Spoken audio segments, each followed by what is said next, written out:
ஒரு காட்டுல ஒரு பழைய மண்டபத்துல ராத்திரி 2 பேரும் மாட்டிக்கிட்டான். பழைய காலம். ராத்திரி சாப்பிடலான்னு 2 பேரும் சாப்பாடு பொட்டலத்தை பிரிச்சான்.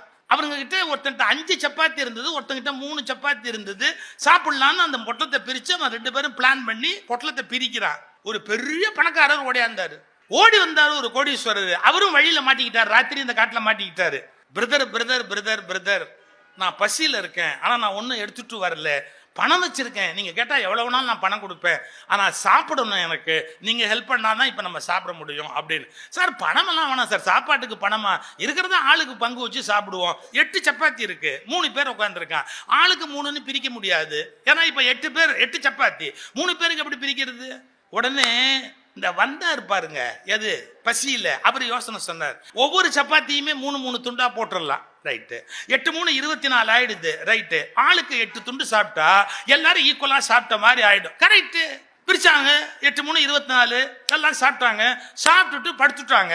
காலம்பரம் அந்த பணக்காரர் எந்திரிச்சு போகும்போது என்ன பண்ணாரு, 8 பவுன் எடுத்து முன்னாடி வச்சுட்டு, பசியா இருந்த எனக்கு சாப்பாடு கொடுத்தீங்கல்ல, அதனால நான் உங்களுக்கு திருப்பி ஏதாவது கொடுக்கணும், நான் கொடுத்தா நீங்க வாங்க மாட்டீங்க, அதனால 8 பவுன் வச்சிருக்கிறேன், 2 பேரும் பிரிச்சு எடுத்துங்கன்ட்டு போயிட்டார். 2 பேரும் முழிச்சான். முழிச்ச உடனே இந்த 5 சப்பாத்தி கொடுத்தான் பாருங்க. அவன் சொன்னான், டேய் அவரை வச்சுட்டு போயிட்டாரா, நாம என்ன பண்ணலாம் அப்படின்னு கேட்டா, நான் 5 சப்பாத்தி கொண்டாந்தேன், நீ 3 சப்பாத்தி தான் நீ கொண்டாந்த. அவர் இப்ப 8 பவுன் வச்சிருக்கிறாரு, அதனால 5 பவுன் எனக்கு, 3 பவுன் உனக்கு. என்ன சொல்றேன்? அதெல்லாம் ஒண்ணு வேண்டியதில்லை, ஆளுக்கு 4 நாள்.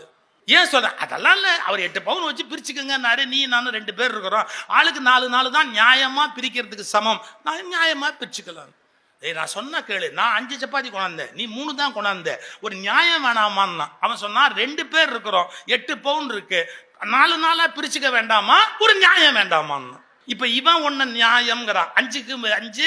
அவன் என்ன சொல்றான், 2 பேர் ஆளுக்கு 4 நியாயம்னா. கோர்ட்டுக்கு போயிட்டான். ஜட்ஜி ஜட்ஜ்மெண்ட் கொடுத்தாரு. என்ன, 5 கொண்டு வந்தவனுக்கு 7 பவுன் கொடுப்பா, 3 கொண்டு வந்தானே அவனுக்கு 1 பவுன் கொடுன்னா. நீங்க இன்னைக்கு ஒண்ணு புரிஞ்சுக்கணும், கோர்ட்டுக்கு போகாம இருக்கிறதே புத்திசாலித்தனம்னு போயிட்டு வந்ததுக்கு அப்புறம் தான் பல பேருக்கு தெரியும்.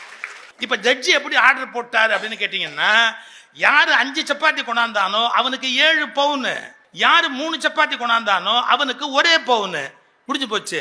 இந்த கோர்ட் ஆர்டரை கையில வாங்கி வச்சோன்னு சொன்னா, நான் போகாம இருந்திருந்தாலாவது, அவன் கொடுத்ததை வாங்கியிருந்தாலாவது 3 பவுன் கிடைச்சிருக்கும். இந்த ஆள் எனக்கு 1 பவுன் ஆர்டர் போட்டான் அப்படின்னு வருத்தப்பட்டான்.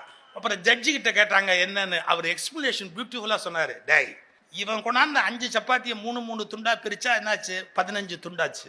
நீ கொண்டாந்து 3 சப்பாத்தியை துண்டா பிரிச்சா என்னாச்சு, 9 துண்டாச்சு. கரெக்டா? ரைட்டு. 9ல 8 துண்டு நீயே தின்னுபிட்ட. நீ எவ்வளவு அவனுக்கு கொடுத்திருக்கிற, ஒரே ஒரு துண்டு தான் நீ கொடுத்திருக்கிற. அவன் கொண்டாந்த 5ல அவன் 8 தின்னது போக 7 துண்டு அவனுக்கு கொடுத்திருக்கிறான். அவன் 8 பவுன் கொடுத்தா 7 துண்டு கொடுத்தவனுக்கு 7 பவுன், 1 துண்டு கொடுத்தவனுக்கு 1 பவுன். அப்படித்தான் நான் ஆர்டர் போட முடியும். இப்ப புரியுதா? ஏன் எல்லா இடத்துலயும் பார்வை ஒரே மாதிரி இல்ல? உண்மைகள் கூட ஒவ்வொருவருடைய தகுதிக்கு ஏற்ப வேறு வேறாகவே புரிந்து கொள்ளப்படும்.